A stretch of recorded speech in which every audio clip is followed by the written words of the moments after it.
Thanks so much for having us. As Christine said, we're going to be talking a bit today about debt repayment, and in particular, how minimum required payments change the way that consumers manage their debts across multiple cards.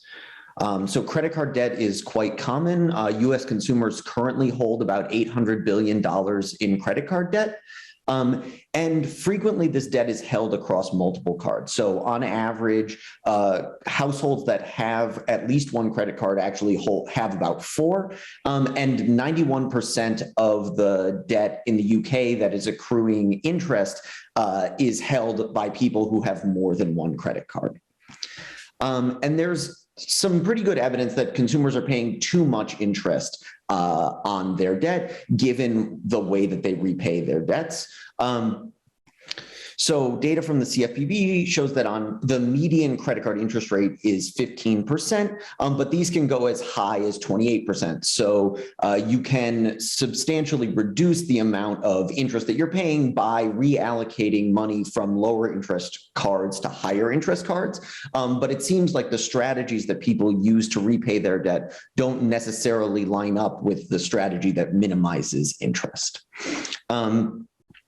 And so what is that strategy? So each dollar is going to go the farthest when it is focused on the highest interest debt that is available. So first, consumers should probably repay their minimum payments, and then they should pay off their highest interest rate debt in full before moving on to lower interest rate debts. But people frequently use other strategies. One such strategy is to focus on the smallest debt amount. And there's some evidence from the lab that suggests that people do this because it increases their motivation. So it feels good to close out debts in full or to pay a larger proportion of unavailable debt.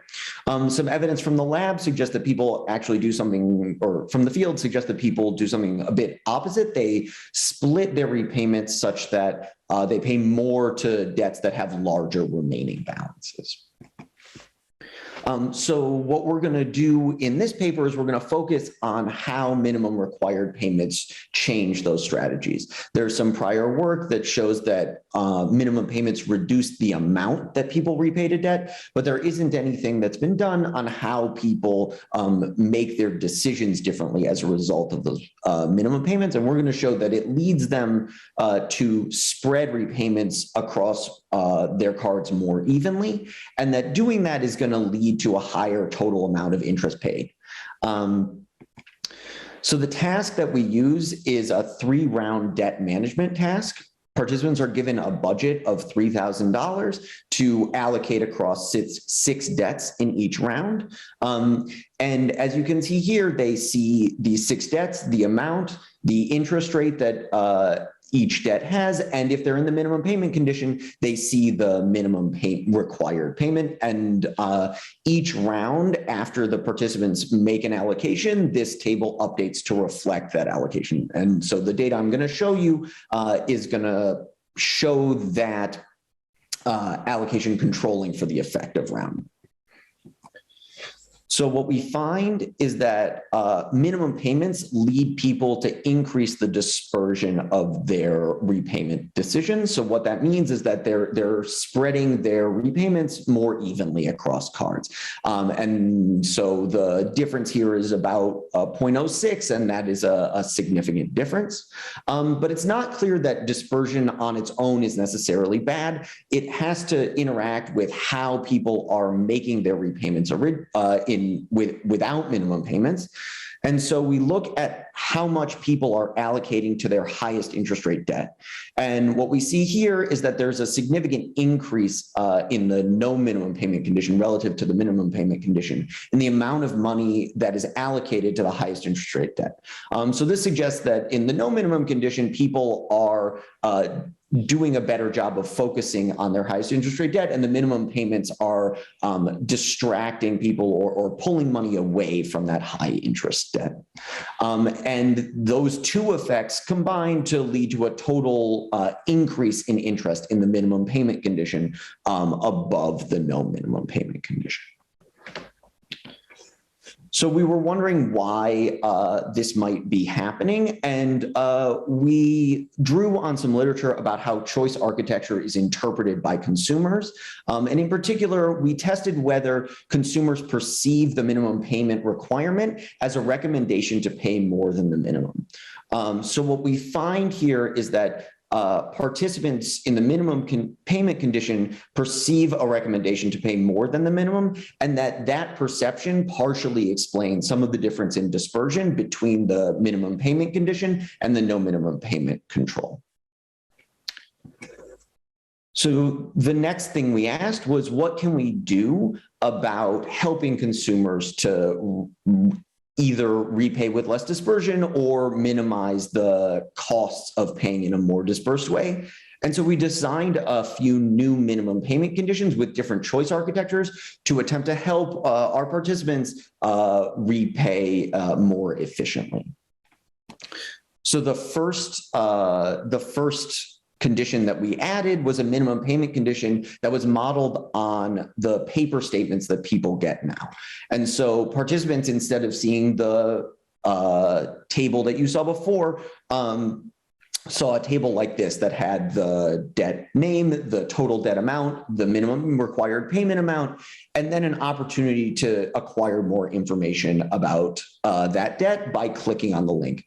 And importantly, this was set up to mimic the fact that interest rate information typically comes on the back of paper bills. You have to go seek out that information if you want to use it, whereas amount information and minimum payments is displayed on the front page.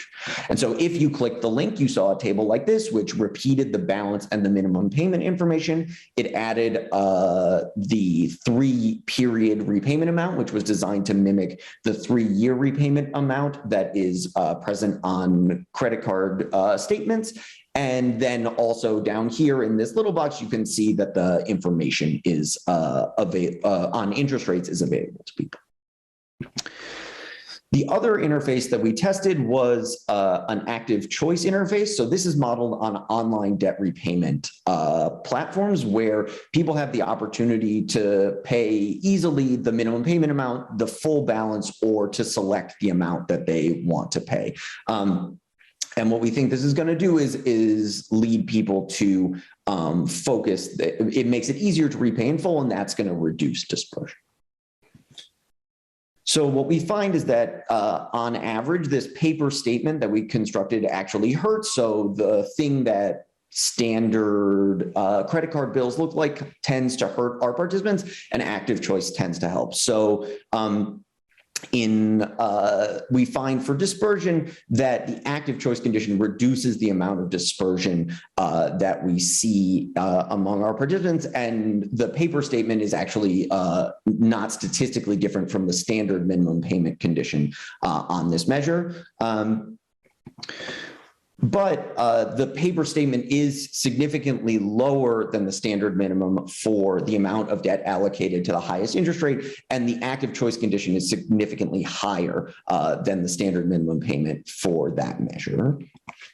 And this leads to significantly more interest paid for the paper statement condition relative to the standard minimum, and a directional decrease in the active choice condition, but that decrease is not significant. So it does seem like overall, the paper statement is certainly making things worse for consumers, and the active choice seems to be helping them, though the effect relative to our standard minimum condition is not super large, but it's much better than the statement that's than the paper statement condition, which is modeled on sort of regular credit card bills. So our key implications here are that we should make it easier for consumers to compare interest rate information across cards. It's really difficult frequently to find this information and compare it. So what I've got in the corner here is a Schumer box, which comes when you apply for a credit card, and there they make the interest rate for the card a little bit, it's salient, but a little bit uncertain. If you want to actually do the comparison that you need to repay the least amount of interest, you need to acquire that debt for all of your or that information for all of your cards and aggregate it yourself. So we think that this is a place where fintech solutions can help consumers either by making that information more available to consumers who give an app or something like that the access to all of their debt accounts, or potentially even just optimizing this decision for consumers. So consumers give a certain amount of money each month, and the app kind of sorts it across the debt amounts. And there do seem to be some companies that are doing this now already, where they loan people money at a lower rate and then repay their credit card debt for them. And then more generally, we think that these structural features of decision environments can have really far-reaching effects. So we show that these minimum payments affect the strategies that people use and the inferences that people draw about what they should do in this environment. So one thing that we think is super important that policymakers but also managers in firms should be doing is testing the inferences that consumers are drawing from the decision environments that you're giving people. It's not clear that minimum payments, when they were designed, were supposed to nudge people to pay more than the minimum payment when they shouldn't. And so policymakers might have been unintentionally sort of giving the impression that that's what people should be doing.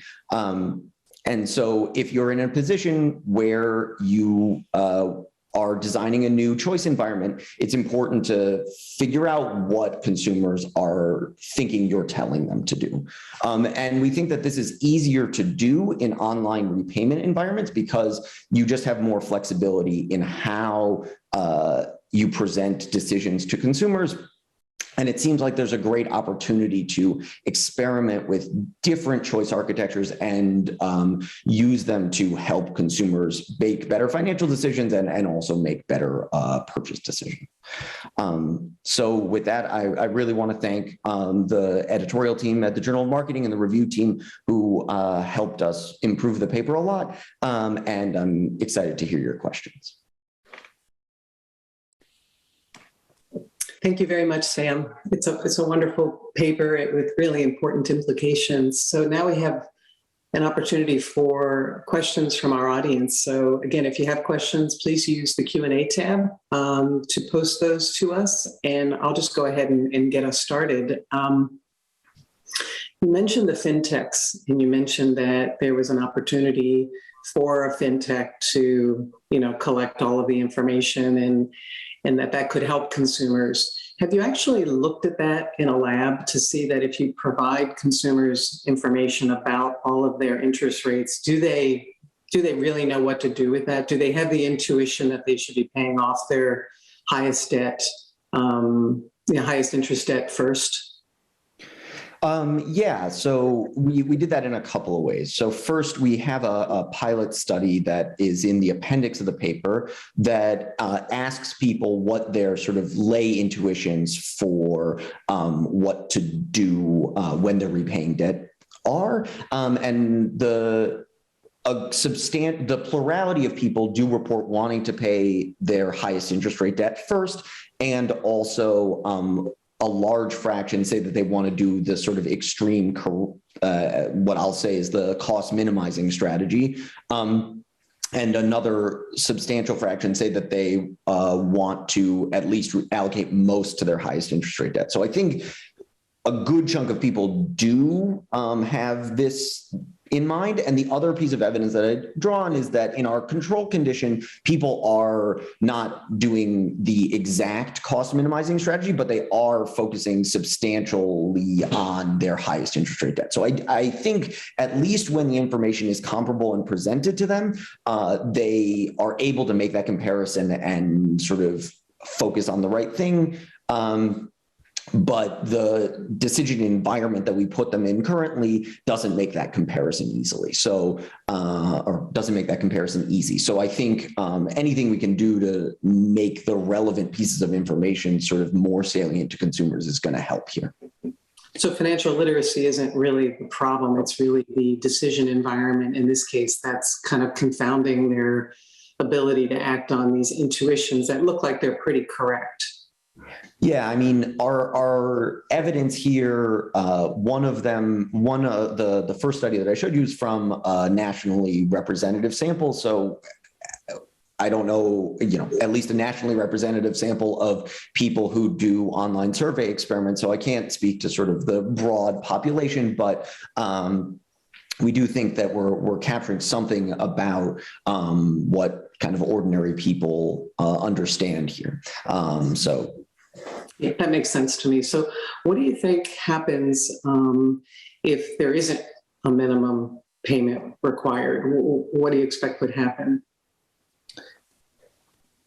Yeah, so I think in terms of no minimum payments, we have to think about sort of the global financial industry and how these credit, or at least in the US, how these credit card companies work. And it's not clear to me that it's actually better to get rid of the minimum payments, given that they're used as an indicator for when a debt is in default. And so you might have sort of, I'm not like sort of general equilibrium type person, but you might have sort of company side factors that then make people, removing them make people more likely to default. And so they raise interest rates for everybody or something like that.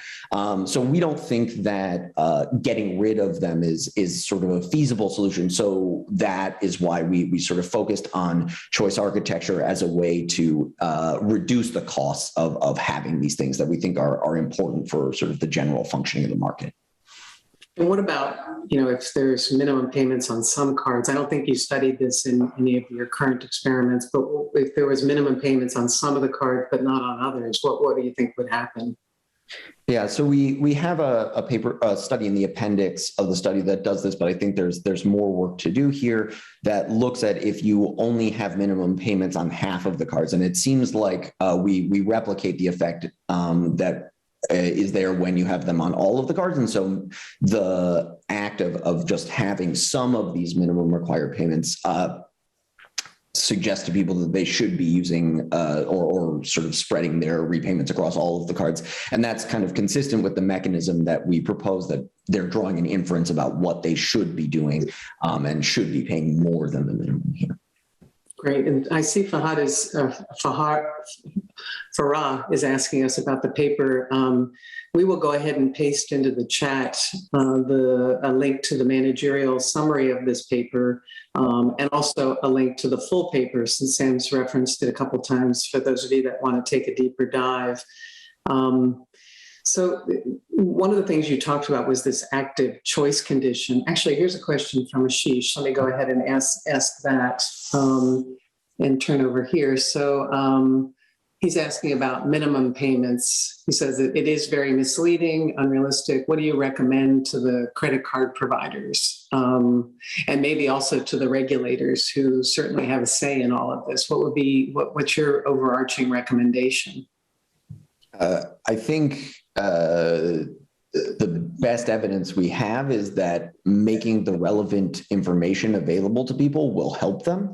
In